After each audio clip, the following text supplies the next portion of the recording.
Bitch by Jason Bradford. Chapter 16. Dragging a little boy into the dark woods. The buck stood very still. He knew he was being watched and hunted. Bill also stood very still, acutely aware that the slightest movement would send the large buck charging off, and the chase would ensue. But if he could stay very still until the deer finally felt confident enough to go back to its previous activity of grazing, the attack would be more swift. However, the meat of a frightened animal after giving chase tasted so much more flavorful. The heartbeat would pound the blood through the veins, and the contraction and release of the muscles would attract more blood to those areas as well. But the deer would still offer all the flavor and satisfaction Bill wanted at the very moment. Bill waited. The large deer's ears twitched, and his eyes blinked. That was all Bill needed. Bill leapt from the brush that he had hidden in and pounced toward the deer. But the misjudgment of the deer's attention being diverted to the misunderstanding of its next actions had him land on an empty patch of forest, still warm from the buck's body heat. The buck bolted like lightning. Bill gave chase with no hesitation at all. He was in such proximity to the dinner that he could smell the sweetness of the salty blood coursing in a frightened frenzy within the deer. Bill leapt with great height and landed upon the deer hard. They both toppled and rolled upon the coarse coverings of the ground. The buck stood and shook his head and heaved desperate breaths. He was unhurt and stood still as if not sure what happened or what would happen next. He looked around and saw nothing leaping at him or pursuing him. Like the lightning bolt that carried him away before, he took flight upon it again and disappeared from the scene altogether. Bill lay upon his back. Dead debris of leaves and other forest life was his bed. He was stunned at what had happened. How did he get down here? He wondered. He held his large hands before him. They looked strong and deadly. He could feel his legs move at will. His tail was completely under his control. Why couldn't he stand up then? His head was pinned, trapped. He couldn't move it to either side or lift it. He explored his head with his hands and found something unexpected, hard, cold metal. He could feel the teeth biting into his cranium. He reached up to explore the trapping that held him there. His large, strong hands felt the flat, cold surface that was clenched around his head, the sharp teeth that pierced into his flesh and cracked his skull when it bit its way through. A muffled rattling sound from the woods beyond where he lay commanded attention. Bill's fight instinct was at full force, and his situation of being so vulnerable set his body to trembling with adrenaline that should have been used, tearing apart any possible aggressor. He strained to see the source of the noise. An animal? A person? Silence became a dangerous presence for only a couple of moments before the brush shook again. This time, the outline of something could be seen after Bill had made a great effort to focus his sight on it. As it approached Bill, its shape became more clear. It was human. Its masculine physique was tall and athletic, but void of details as it was clad in all black. Even the strange man's face was hidden behind a black mask. Bill strained and struggled. The smell of the man offered no familiarity as to who he was. Whoever it was approached at a swift pace, nearly running at Bill, and he was carrying something. The moonlight that was able to filter its way through the boughs of the thick treetops glinted off the surface of the item in the man's grip for a fraction of a second, just long enough to offer an answer as to what the black-clad man carried. It was a crossbow. Dylan crept down the small hallway from his room to his mother's. He opened her door and peered inside. Elizabeth lay on her bed with her back to him. Her television blared a documentary about global warming and the slow death of our planet brought on by mankind. He wasn't sure if she was awake or asleep, but he continued down the hallway anyhow. He crept secretly down the staircase to the kitchen and slid the back door open.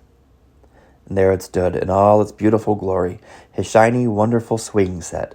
He couldn't stop thinking about it. If his mother was sleeping, he would be able to swing and not get caught. If she were obsessively watching her End of the Planet show, he would be able to swing and not get caught. Either way, just a few minutes on his magnificent swing set wouldn't hurt anything. Dylan climbed on and pumped his feet. The chains quietly strained within their bolted places, and a slowly audible squeak played like music in Dylan's ears. He smiled, and he swung. Karen and Jack walked hand in hand. They had returned to their den and continued beyond it, leaving Tracy and Tyler sleeping where they had been before. They ventured out into the woods, enjoying the night air and the comfort that it offered. The soft, warm breeze swept about them and lingered like a third lover, unseen and only felt.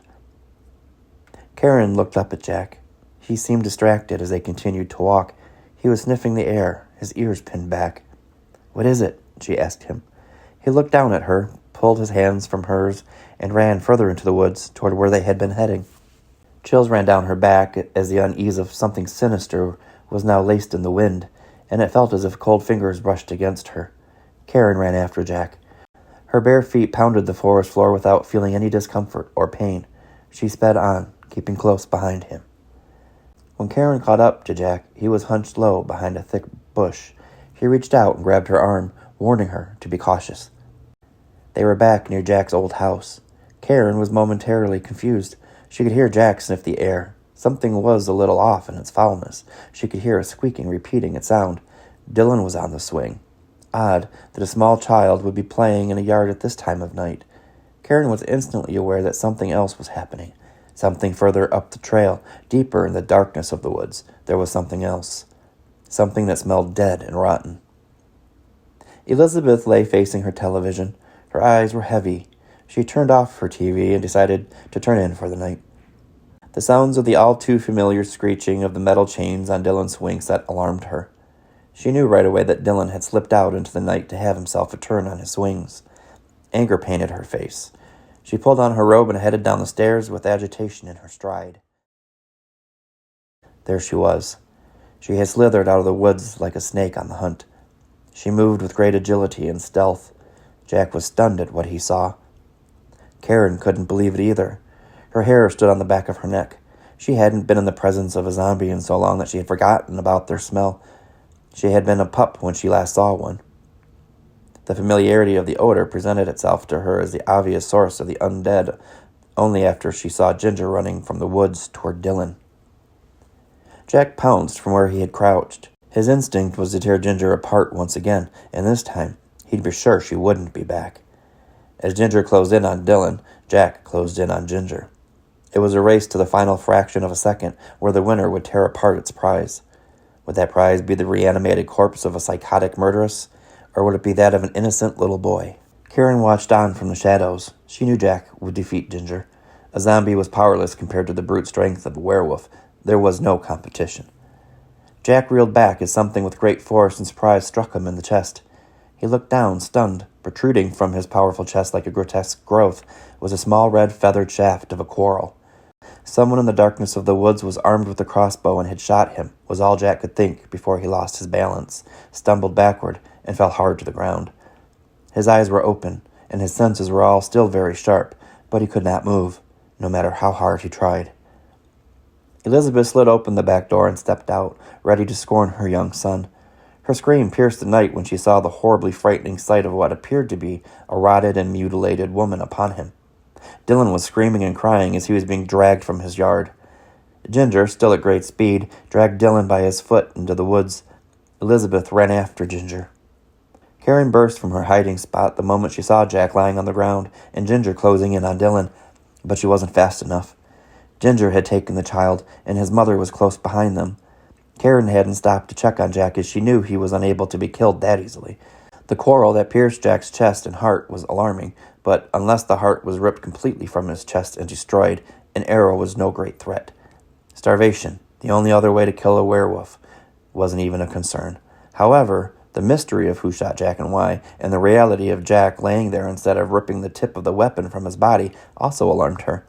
However, her instinct now was to save the child and his mother from what would surely be their demise if she hadn't chased after them at that precise moment. The urge to protect humans was in her DNA, and she couldn't fight her instinct to do so. Jack lay on the ground. He could hear the commotion, the screaming of Elizabeth and Dylan. He could hear and smell Karen as she rushed past him with great speed. He tried to sit up so he could be beside Karen during this attack, but he couldn't. Her feet slammed into the ground hard. She found it hard to keep up with Ginger and her soon-to-be victims. She had been able to surpass Elizabeth, but her human legs, although faster than purebred humans, weren't fast enough. Karen wished she was a werewolf for the sake of speed. Elizabeth ran as fast as she could. Her bare feet felt as if they were being shredded on the turbulent ground. She knew if she looked down, her suspicions of bloody lacerations would be confirmed.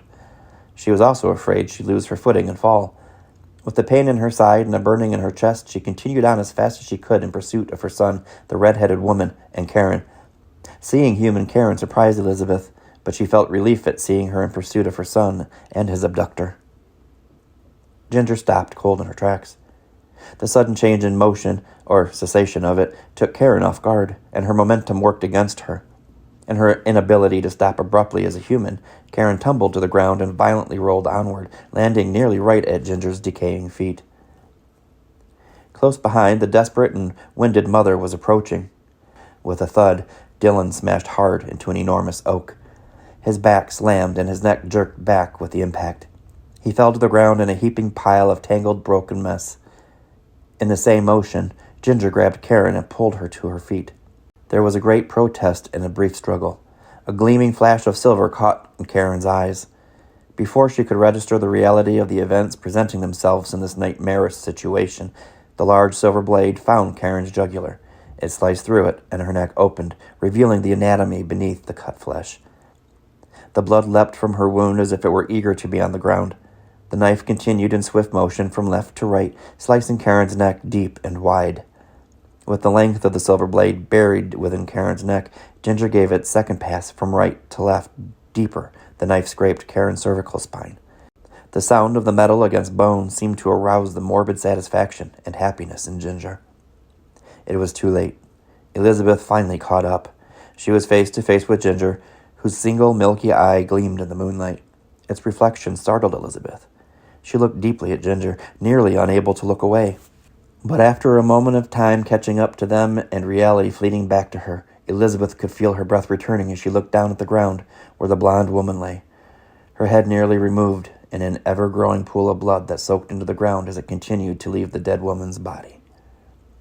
Elizabeth looked to her right, and there on the ground, her son lay in a bloody heap. His neck was broken, and his back was twisted and disfigured. He stared blankly toward the boughs of the trees that hovered over them. Their eyes locked on each other. Elizabeth gazed hotly at Ginger. Karen's mutilated body lay at her feet. Dylan's broken, lifeless little body lay at her side. Ginger's rotting corpse stood just before her. Karen's mind raced, but her body was unable to move. However strongly she willed it to move, it would not respond. The wound Ginger had inflicted was too serious, and her body's regeneration required all of her energy. Karen was as good as dead until her neck healed. She hoped that those who had done this to her believed that she was indeed dead, so that the element of surprise could be used when necessary. Karen was racked with a strong need to tear Ginger apart again. Not breaking eye contact with Elizabeth, Ginger beamed a wide, wicked smile. Elizabeth's eyes sparkled in the moonlight as she smiled back. I couldn't have done it better myself. Elizabeth seized the large blade from Ginger's hand and plunged it deep into Karen's chest. That was fun. Dylan's little voice took both of the women by surprise. He appeared from the shadow of where he had laid in a heap and stopped when he was standing between Ginger and Elizabeth. I love surprising them like that. They always pursue and let their guard down for the dead little boy. God, I missed the thrill of the hunt. It's been way too long since we took out a pack. Boris lay unmoving on the forest floor where he had landed after crashing into a large tree. His eyes were twitching as REM sleep clutched his little black body, and his wings fluttered in phantom flight. It was silent all around him, and he was alone in the dark. His mind was sharp within his memories, and as he lay in solitude and silence in the forest, in his dreams his past was catching up. He would find himself in a darker, more silent place in time, where no human would ever survive, and Boris himself wanted nothing more than to stop existing. 1912. The night was cool. Boris looked out into the black sky. Nothing else in the world at that moment could possibly be as black as the sky except for one thing, the ocean.